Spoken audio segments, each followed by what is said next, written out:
दोस्तों आज हम जानेंगे कि एंजाइटी होती क्या है।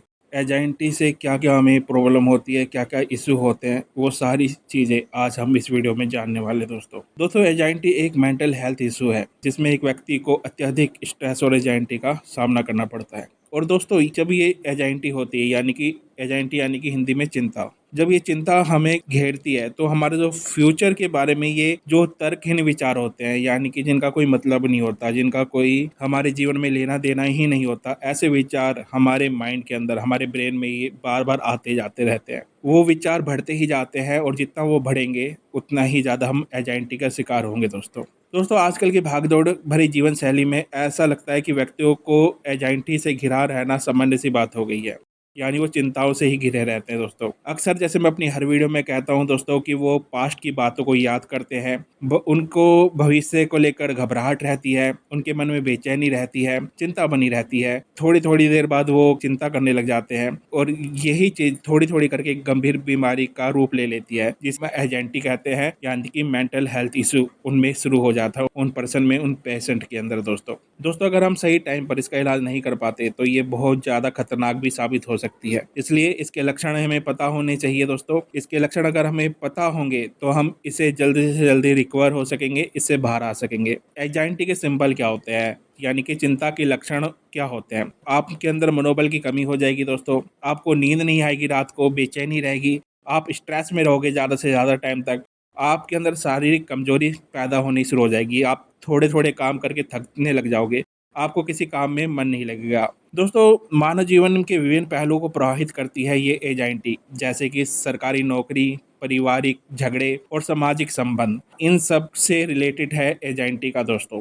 चिंता का समाधान उपचार के माध्यम से संभव है दोस्तों, लेकिन उससे पहले यह महत्वपूर्ण है कि लोगों इसे गंभीरता से लें। मैं अक्सर देखता हूँ कि लोग इसे गंभीरता से नहीं लेते और उसका फिर दुष्परिणाम उन्हें भुगतना पड़ता है, जब ये एंजाइटी उनके अंदर बढ़ जाती है और स्ट्रेस का रूप और डिप्रेशन का रूप ले लेती है दोस्तों। अगर पहले ही इसको हम नियंत्रण कर लें तो हम इससे बहुत जल्दी बाहर आ सकते हैं दोस्तों आपको पता है मेंटल हेल्थ इशू की जो बीमारी है, यह 13 से 18 आयु वर्ग की के 31% हमारे जो नौजवान हैं, हमारे जो टीनेजर्स हैं, उनको ये प्रभावित करती है। हर साल टीनेजर्स अलावा अधिक आयु वर्ग के लोगों को भी, जिनकी एज 70 से अधिक है, उनको भी ये प्रभावित करती है। दोस्तों आइए जानते हैं कि चिंता का अर्थ, इसके लक्षण यानी इसके सिंबल, प्रकार, कारण और इसके रोकथाम के बारे में हम विस्तार से इस वीडियो में चर्चा करने वाले हैं।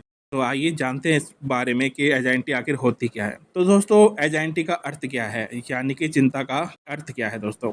चिंता शब्द का अर्थ डर और बेचैनी से जोड़ा होता है दोस्तों। जब कोई व्यक्ति किसी चिंता में डूबा होता है तो उसे अचानक से ही पसीना आ जाता है, उसको शरीर में थोड़ी बेचैनी हो जाती है, उसे टेंशन होने लग जाती है, उसकी दिल की धड़कन बहुत तेजी के साथ चलने लग जाती है और वो उसकी ब्रेथिंग लेना शुरू कर देता है। पसीना आना, बेचैनी या दिल की तेज का धड़कन होना, ये सामान्य प्रक्रिया होती है दोस्तों कि अगर ये चीज़ है तो आपको एंजाइटी है। कई बार कभी कोई खबर सुनने से, यानी कि परीक्षा या इंटरव्यू से पहले, या जीवन में कुछ ऐसे घटना घट जाती है, आपका ब्रेकअप हो जाता है, आपका डिवोर्स हो जाता है, तो इससे भी एंजाइटी होती है दोस्तों।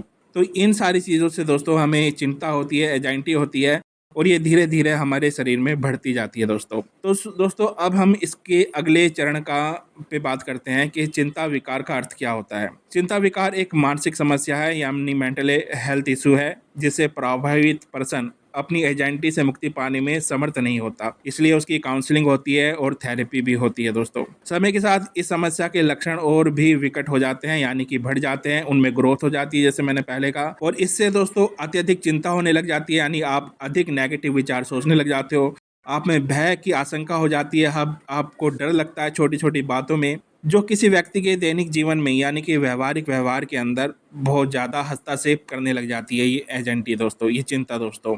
जैसे कि आपको कहीं पे इंटरव्यू देने जाना है या आपकी कोई परीक्षा है तो आपको एंजाइटी घेर सकती है, जो कि एक सामान्य बात है। आपको किसी चीज़ से डर लगता है, किसी चीज़ से भय लगता है, जैसे कि सड़क पर कोई आवारा कुत्ता कोई देख ले या कोई आपस में कोई लड़ रहे हैं तो आप उस लड़ाई के दृश्य को देख के चिंतित हो जाएं, या फिर आप टेलीविज़न पर या इंटरनेट पर कोई ऐसा दृश्य देख लें जिससे आपको भय उत्पन्न होता है। आप कोई बड़ा काम करना चाहते हो, जैसे कि आप कोई बिजनेस शुरू करना चाहते हो, तो भी आपको एंजाइटी हो सकती है। उसके बारे में आप नेगेटिव बहुत ज़्यादा सोच सकते हो दोस्तों। आप बेवजह की चिंता करोगे, नेगेटिव चीज़ों की चिंता करोगे, लोगों से बात करने से आपको डर लगता है दोस्तों। अगर आपको एंजाइटी है तो लिफ्ट में जाने का डर आप में होता है, कई लोगों को होता है। इसे फोबिया भी कहते हैं दोस्तों, कि वो लिफ्ट में जाने से डरते हैं। उन्हें किसी भी चीज़ को देखकर उन्हें भय लगता है कि ये चीज़ मेरे को हानि ना पहुंचा दे। और पास्ट की बातों को बार बार याद करना, जो आपसे पास्ट में कोई गलती हो गई थी उनको बार बार याद करना, उन्हें अपने माइंड में रखना, ये सारी चीज़ एंजाइटी का कारण बनती है दोस्तों, स्ट्रेस का कारण बनती है। और ये धीरे धीरे आपके अंदर आने लग जाती है और आप क्या बोलते हैं, इससे पीड़ित हो जाते हैं, इस बीमारी के अंदर आप आ जाते हैं दोस्तों। तो इससे आप बाहर कैसे निकल सकते हैं दोस्तों? तो इससे बाहर निकलने के लिए कई सारे उपाय हैं दोस्तों।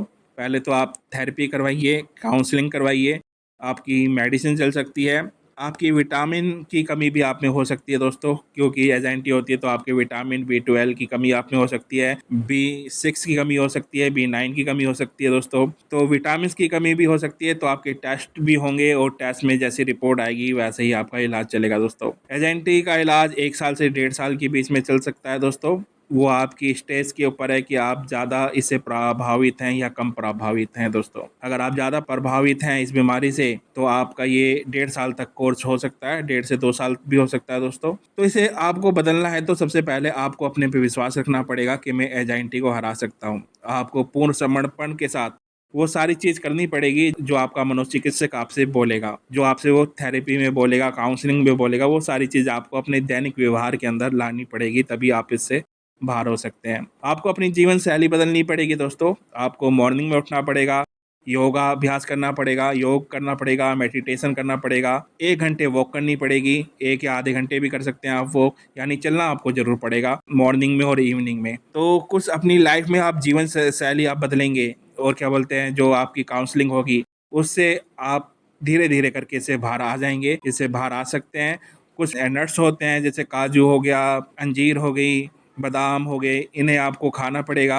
और भी कई सारी चीज़ें हैं जो आपको खानी पड़ेगी दोस्तों। तो आप ये सारी चीज़ करेंगे तो आप धीरे-धीरे करके ग्रोथ होगी आपकी, और आप एंजाइटी से बाहर आएँगे। एंजाइटी से डरने की इतनी ज़्यादा ज़रूरत नहीं होती दोस्तों। एंजाइटी से जितना आप डरोगे दोस्तों, उतना ज़्यादा ही आपको प्रभावित करेगी। इसलिए आपको दृढ़ संकल्प करना पड़ेगा कि मैं इससे बाहर आऊँगा।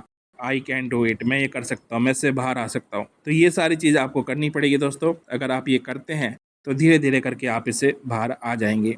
और अगर आपको ज़्यादा कुछ जानना है तो मैंने जो प्लेलिस्ट बना रखी है उसे आप एक बार चेकआउट कर सकते हैं, वहाँ से भी आपको बहुत ज़्यादा हेल्प हो जाएगी दोस्तों। आशा है आपको वीडियो अच्छी लगी होगी दोस्तों। वीडियो अच्छी लगी हो तो चैनल को लाइक, कमेंट, शेयर ज़रूर कीजिएगा। मैं आपका दोस्त डॉक्टर संदीप सिवान, धन्यवाद।